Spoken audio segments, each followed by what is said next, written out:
Hiện nay thì Việt Nam chúng ta có tổng cộng là 89 thành phố thuộc các tỉnh và những thành phố trực thuộc trung ương.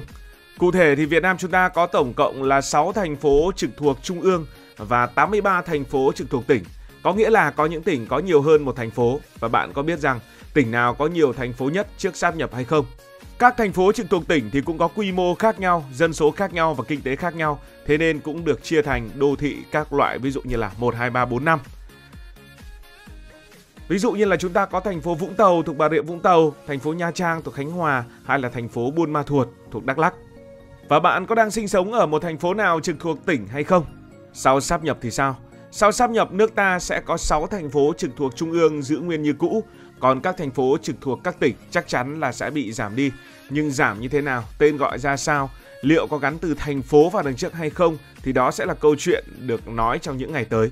6 thành phố trực thuộc trung ương chiếm khoảng gần 50% GDP của cả nước và đóng góp khoảng 62% vào ngân sách quốc gia. Các thành phố trực thuộc trung ương bao gồm thành phố Hà Nội là 1, thành phố Hải Phòng là 2, thành phố Huế là 3, thành phố Đà Nẵng là 4, thành phố Hồ Chí Minh là 5 và thành phố Cần Thơ là 6. Sau sáp nhập, quy mô của 6 thành phố trực thuộc trung ương này sẽ thay đổi như thế nào về diện tích, dân số, kinh tế? Và trên thế giới, nước nào có nhiều thành phố nhất?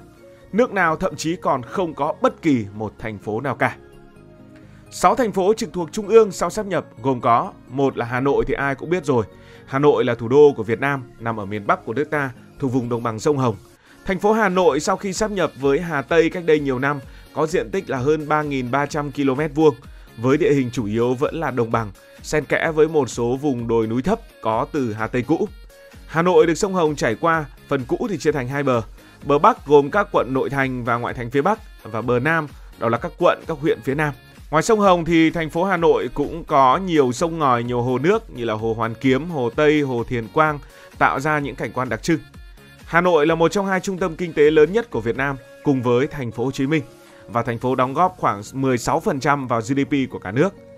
Hà Nội cũng là cái nôi văn hóa của nước nhà với lịch sử hơn 1.000 năm. Văn hóa Hà Nội là sự giao thoa giữa truyền thống và hiện đại. Như vậy sau sáp nhập, Hà Nội không thay đổi gì bởi vì chẳng nhập gì vào Hà Nội cả. Nhưng có một thành phố trực thuộc trung ương khác thuộc phía Bắc sẽ thay đổi khá nhiều, đó là Hải Phòng. Sau khi sáp nhập Hải Dương, thành phố Hải Phòng mới sẽ có tổng diện tích tự nhiên khoảng gần 3.200 km2, tức là cũng xấp xỉ Hà Nội.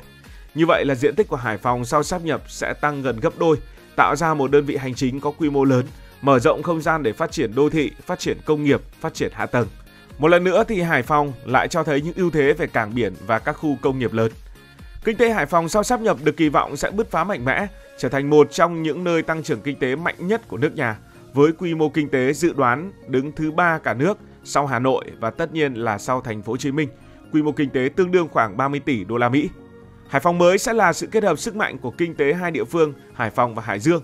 Hải Phòng vốn nổi bật với cảng biển Lạch Huyện và cảng Hải Phòng, thuộc top những cảng tốt ở trên thế giới, là cửa ngõ xuất khẩu chính của miền Bắc. Còn Hải Dương sẽ bổ sung thế mạnh về công nghiệp với nhiều khu công nghiệp lớn ở Chí Linh và Kinh Môn, cũng như nông sản với những đặc sản như là vải thiều Hải Dương. Thành phố trực thuộc trung ương thứ 3 đó là thành phố Huế thì cũng không thay đổi gì cả. Và thực tế thì Huế chính là thành phố trực thuộc trung ương mới nhất của Việt Nam.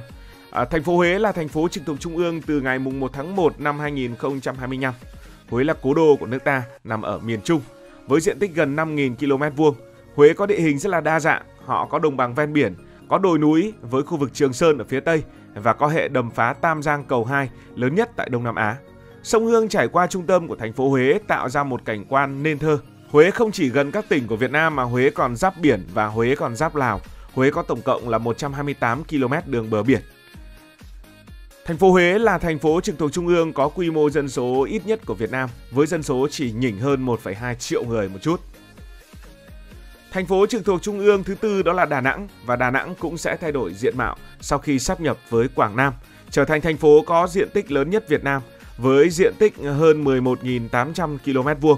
Thành phố Đà Nẵng mới sẽ trải dài từ một khu vực với ước tính chiều dài khoảng 200 km, bao gồm các bãi biển nổi tiếng như là Mỹ Khê, Cửa Đại. Địa hình thì cũng rất đa dạng sau khi có thêm Quảng Nam, có đồng bằng, có trung du, có miền núi giáp Lào.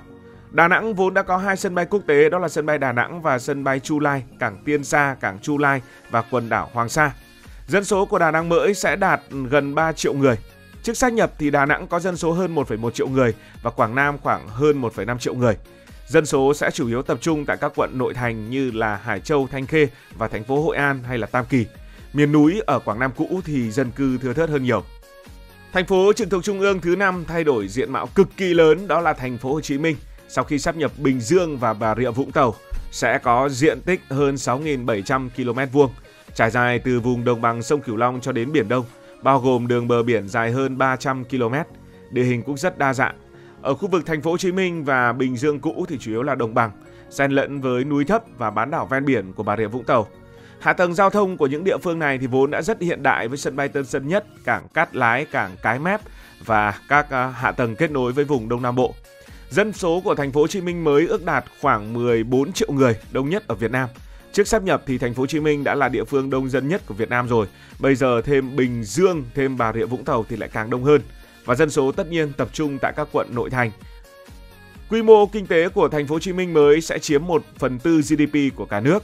Và đây là một trung tâm văn hóa rất đa dạng, kết hợp bản sắc của thành phố Hồ Chí Minh xưa, Sài Gòn xưa vốn rất năng động với văn hóa công nghiệp của Bình Dương và văn hóa vùng biển của Bà Rịa Vũng Tàu. Và thành phố trực thuộc trung ương thứ 6 cũng sẽ thay đổi diện mạo vì sẽ được sáp nhập thêm những địa phương khác, đó là Cần Thơ. Cần Thơ sau sáp nhập với Sóc Trăng và Hậu Giang sẽ có diện tích là khoảng 6.400 km2, diện tích xấp xỉ thành phố Hồ Chí Minh mới. Thành phố này nằm ở trung tâm đồng bằng sông Cửu Long. Dân số Cần Thơ mới sẽ có khoảng 4,2 triệu người.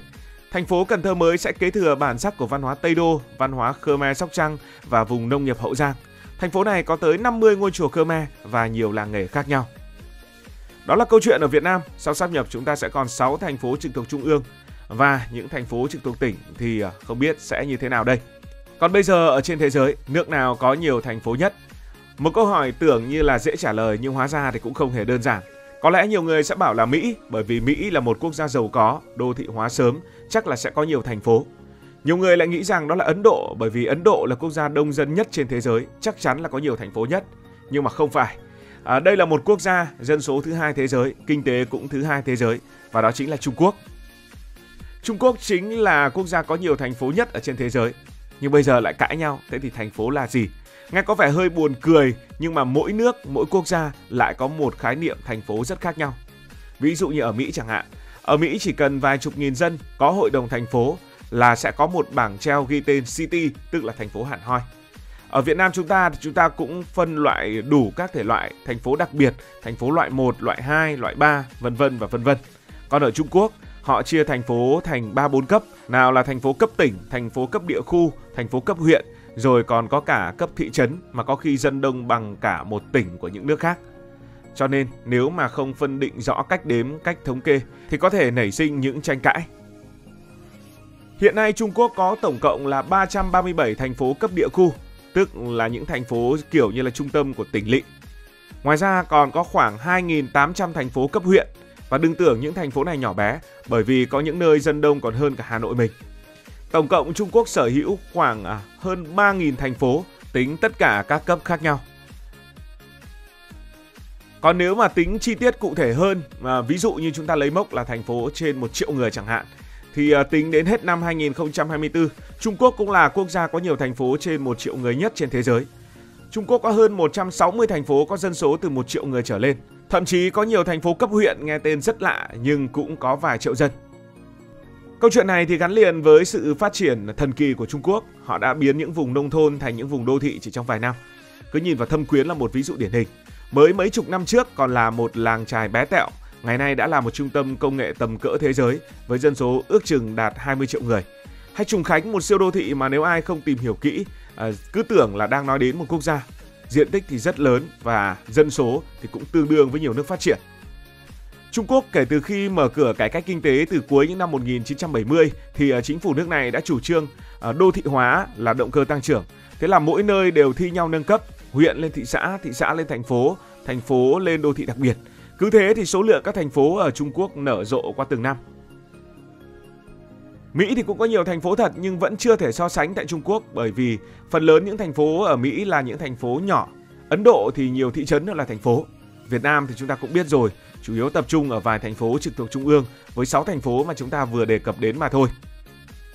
Lại có một câu hỏi rất lạ được đặt ra, đó là trên thế giới có nước nào không có thành phố hay không? Câu hỏi này thì đã có ngay đáp án. Trên thế giới có một quốc gia không có thành phố, bởi vì quốc gia này quá nhỏ bé đến mức chẳng có nổi một thành phố nào đúng nghĩa. Và đó chính là quốc gia nhỏ bé nhất trên thế giới, Vatican.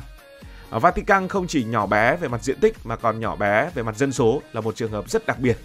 Vatican không có thành phố bởi vì toàn bộ quốc gia này nằm gọn trong một khu phố của thành Rome, thủ đô của Italia. Vatican cũng không cần thành phố vì bản thân nó là một thành quốc, tức là một quốc gia nằm trọn vẹn trong một thành phố khác. Và cấu trúc hành chính ở đây đơn giản đến mức cũng không phân chia quận huyện hay là đô thị gì cả. Nơi đây chủ yếu là những công trình tôn giáo, đó là quảng trường Thánh Peter, Vương cung Thánh đường hay là bảo tàng Vatican. Ngoài Vatican ra thì cũng có một số nơi không có thành phố, ví dụ như là Niue.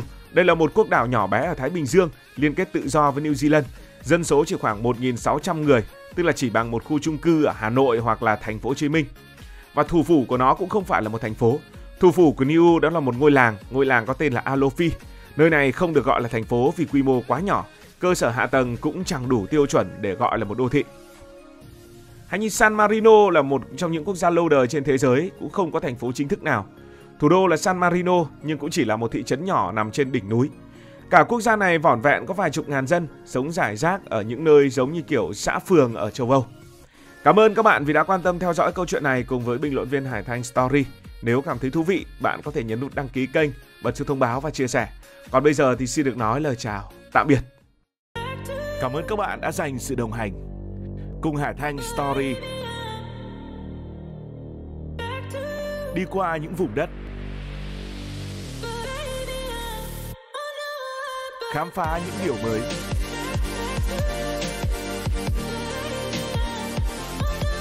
Đừng ngần ngại, hãy để lại những góp ý và xin được hẹn gặp lại.